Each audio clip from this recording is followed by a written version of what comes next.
নমস্কাৰ দৰ্শকসকল। আজি আমি এপাহ অপ্ৰাকৃতিক গোলাপ নামৰ এই কাহিনীটোৰ পিছৰ অংশ জানিবলৈ চেষ্টা কৰিম। ইতিমধ্যে আপোনালোকে পাৰ হৈ যোৱা খণ্ডকেইটিত তপস্যা আৰু তগৰৰ বিষয়ে জানিছে। তপস্যা হস্পিটেলত যে মাক হ'বলৈ ওলাইছে বুলি পোৱা খবৰটো ঘৰখনলৈ অহাৰ পাছত কেনেধৰণে সকলোৱে আৱৰি লৈছে, তগৰক কেনেধৰণে লৈছে, সেই বিষয়ে জানিম আজিৰ খণ্ডটিত। আহকচোন আজিৰ খণ্ডটিলৈ আমি আগবাঢ়োঁ। এতিয়া তপস্যাৰ সাংসাৰিক জীৱনৰ পৰিস্থিতি দ্ৰুতগতিত সলনি হৈছে। হস্পিটেলৰ পৰা অহা দিন ধৰি তেওঁৰ অতদিনৰ লগৰী বিনিদ্ৰ ৰজনীয়ে গুৰুত্বহীনতাত ভুগিছে আৰু সেয়েহে তগৰক এৰি তেওঁ দূৰতে বিদূৰ হৈছে। এতিয়া তপস্যা কেৱল সুখ নিদ্ৰাত মগ্ন। নহ'বই বা কিয়?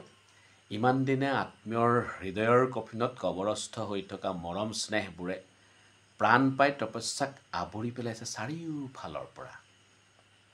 সকলোৰে হৃদয়ত শান্তিৰ সুধা বোৱাই দিলে কিন্তু তপস্যাই নিজেই। তেওঁ যে মা হ'বলৈ ওলাইছে।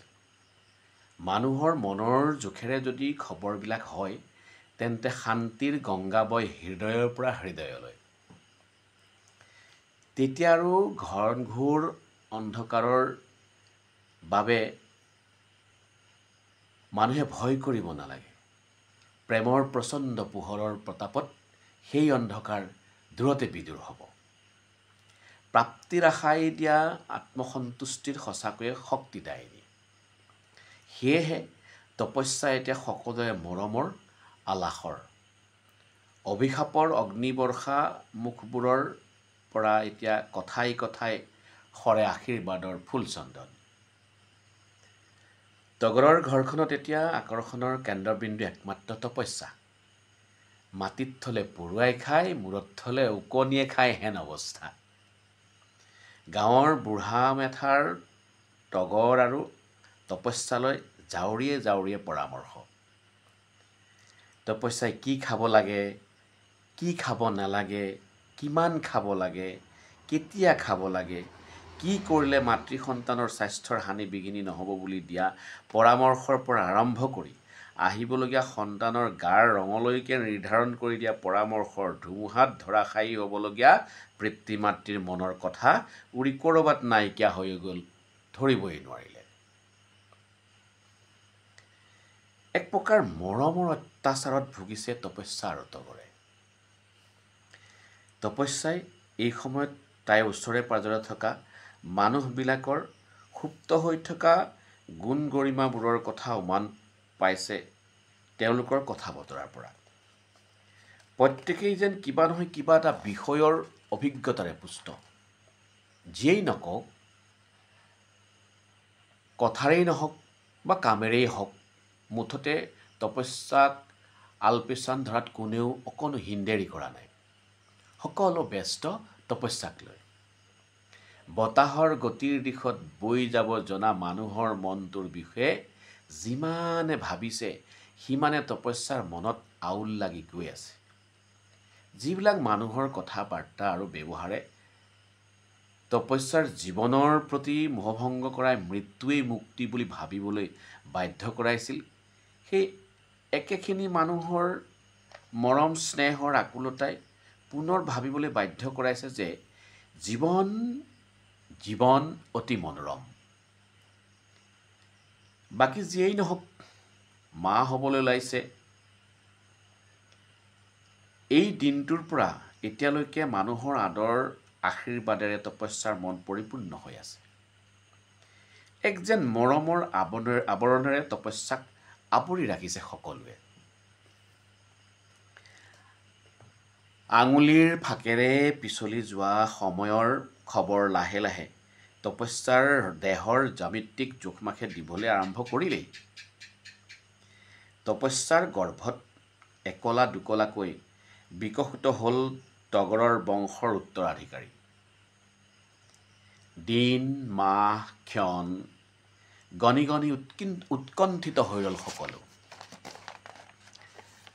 তগৰ তপস্যাৰ মনটোতো আহিবলগীয়া সন্তানটিক লৈ এক বুজাব নোৱাৰা সুখানুভূতিয়ে আৱৰি ৰাখিছে। দিনবোৰ যিমানে পাৰ হৈছে তপস্যাৰ মনত সন্তানটিৰ এক বিশেষ প্ৰতিচ্ছবি গঢ় লৈ উঠিছে। দিনে দিনে তপস্যাৰ মনত শান্তি আৰু শক্তি যেন বৃদ্ধি হ'বলৈ আৰম্ভ কৰিব ধৰিছে। তপস্যাই বুজি পাইছে সন্তানটিৰ প্ৰাপ্তিয়ে তেওঁক মাতৃত্বৰ গৌৰৱৰ লগতে পূৰ্ণাংগ নাৰীৰ মৰ্যাদা প্ৰদান কৰি সাংসাৰিক আৰু সামাজিক জীৱনত মানসিক নিৰাপত্তা প্ৰদান কৰিব আৰু মানুহৰ কিছুমান কথা যিবিলাকে এগৰাকী নাৰীৰ জীৱনৰ প্ৰতি মোহভংগ কৰাই কেতিয়াবা চৰম সিদ্ধান্ত ল'বলৈও বাধ্য কৰাব পাৰে, তেনেকুৱাবিলাক কথাৰ মূল্য তপস্যাৰ ওপৰত একেবাৰে নোহোৱা হৈ যাব। যিবিলাক মুখে একপক্ষীয়ভাৱে তপস্যাৰ সক্ষমতাৰ ওপৰত প্ৰশ্ন কৰি মানসিক উৎপীড়ন চলাইছিল, সেই মুখবিলাক স্বতঃস্ফূৰ্তভাৱে চিৰদিনলৈ বন্ধ হৈ যাব। বৈবাহিক বন্ধনত বান্ধ খোৱাৰ পৰা আৰম্ভ কৰি নিঃসন্তান হৈ থকা সময়খিনিৰ মাজেৰে আহি আহি এতিয়া সন্তান ধাৰণ কৰালৈকে সদায় লগ পাই থকা একেখিনি মানুহৰ পৰিস্থিতি আৰু সময়ৰ পৰিৱৰ্তনৰ লগে লগে মনৰ ভিতৰত লুকাই থকা স্বাৰ্থৰ ৰং কি গতিত সলনি হয় তপস্যাই অতি স্পষ্টভাৱে বুজিছে, দেখিছে। তিতাকেঁহাবোৰ হজম কৰি কৰি তপস্যাই এটা কথা স্পষ্টকৈ বুজিছে যে এই পৃথিৱীত মানুহতকৈ জটিল কোনো নাই। কিমতে ভকতি কৰিবু তোমাক হৰি হৰি হৰি হৰি হে। গোসাঁই ঘৰৰ পৰা শাহু আইৰ প্ৰাৰ্থনাৰ সুৰ আহি কাণত পৰাতহে তপস্যাৰ চিন্তাত জ্যোতি পৰিল। তেতিয়াহে তপস্যাই মন কৰিলে যে সাজ লাগি ভাগিল কোঠাটো যে আন্ধাৰ হ'ল তাই মনেই কৰা নাছিল। বিচনাখনৰ পৰা উঠি আহি ছুইচটো দি শোৱনি কোঠাটো পোহৰ কৰাই তুলিলে।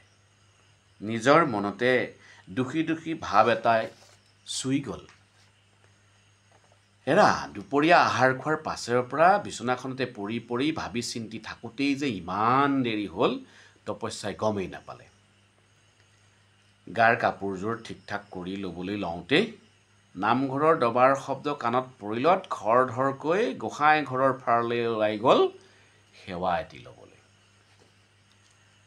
দৰ্শকসকল, আজি আমি ষষ্ঠ খণ্ডটোৰ বিষয়ে জানিলোঁ।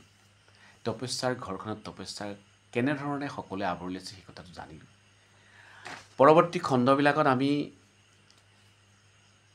কি হ'বগৈ, কাহিনীটোৱে কেনেধৰণে গতি ল'ব এই কথাবিলাক জানিম।